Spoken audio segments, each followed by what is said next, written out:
অঙ্কটাকে ভালো করে দেখো, 0.2 হোল স্কোয়ার আছে, 1/100 আছে, এটা 0.01 টু দি পাওয়ার আছে 1/2, আর এটা 0.008 টু দি পাওয়ার আছে 1/3। তো বলছে অঙ্কটাকে ভালো করে পড়ো, এর মধ্যে কোনটি বৃহত্তম, মানে সবচেয়ে বড় কোনটা।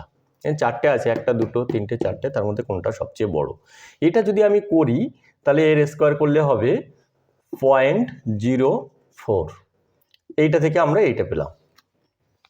এবার এইটা থেকে আমরা কি পাবো, এটা 1/100, মানে এইটা থেকে আমরা পেতে পারি, এটা থেকে আমরা কি পাবো যে 1 ঘর 2 ঘর পর দশমিক, মানে 0.01। আচ্ছা, এবার এই যেটা আছে,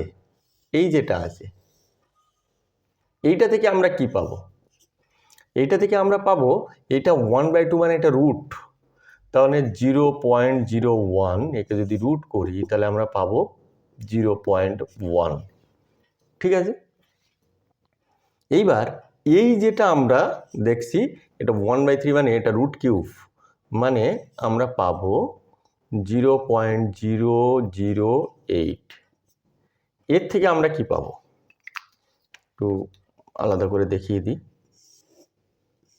হ্যাঁ, তাহলে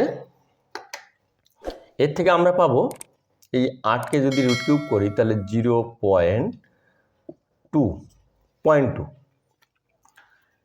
এবার যদি বুঝতে না পারো বলবে, দেখো আমি পয়েন্টের পরে 1 ঘর নিচ্ছি, পয়েন্টের পরে যদি 1 ঘর নিই তাহলে এখানে পয়েন্টের পরে 1 ঘর মানে এটা 0। আচ্ছা, এখানে পয়েন্টের পরে 1 ঘর মানে 0, এখানে পয়েন্টের পরে 1, পয়েন্টের পরে 1 ঘর মানে 1, আর এখানে পয়েন্টের পরে আছে 2, তাহলে এখানে পেলাম 0, এখানে 0, এখানে 1, এখানে 2, তাহলে সবচেয়ে বড় কোনটা, 0.2। তাহলে 0.2 মানে অ্যাকচুয়ালি কোনটা, মানে এই রুট কিউবের মধ্যে যেটা আছে, অতএব অপশান হচ্ছে বি, এটা হচ্ছে সবচেয়ে বড়। বুঝতে না পারলে তোমরা বলো।